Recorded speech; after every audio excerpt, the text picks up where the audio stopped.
ாங்க அவரால் 2 இட்லிக்கு மேலே சாப்பிட முடியல. 2.5 இட்லியோடு அப்படியே வச்சிடறாரு. இது ஜட்ஜும் பார்க்குறாங்க. பார்த்த ஜட்ஜு அவர்கிட்ட கேட்குறாரு, ஐயா நீங்கள் 1000 கோடி ஊழல் பண்ணீங்களே, 2 இட்லிக்கு மேலே சாப்பிட முடியலையேங்க, 2.5 இட்லிக்கு மேலே சாப்பிட முடியலையேங்க, ஒரு நாளைக்கு எவ்வளவு சாப்பிடுவீங்கன்னு கேட்குறாரு. அவர் சொல்கிறார், காலையில் 2 இட்லி, மத்தியானம் கொஞ்சோன்னு 1 பவுல் சாப்பாடு, சாயந்தரம் ஆனால் ஒரே ஒரு சப்பாத்தி, இவ்வளவு தான் என்னால் சாப்பிட முடியும்னு அந்த அரசியல்வாதி சொல்கிறாரு. இப்போ ஜட்ஜு கேட்டாரா, அதிகபட்சம் ஒரு நாளைக்கு உங்களால் 200 ரூபா 300 ரூபாய்க்கு மேலே சாப்பிட முடியல, உங்களுக்கு எதுக்குங்க 1000 கோடி? இந்த 1000 கோடியை ஊழல் பண்ணி என்னங்க பண்ண போறீங்க? இந்த 1000 கோடி சொத்தை வச்சு என்னங்க பண்ண போறீங்க? ஒரு வாய் நிறைவா சாப்பிட முடியலையே, அப்புறம் என்னங்க அர்த்தமுள்ள வாழ்க்கைன்னு அந்த ஜட்ஜு கேட்டாராம்.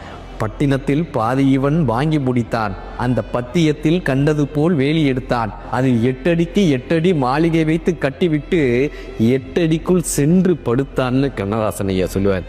8 அடி நிலம் தானுங்க, அதுக்கு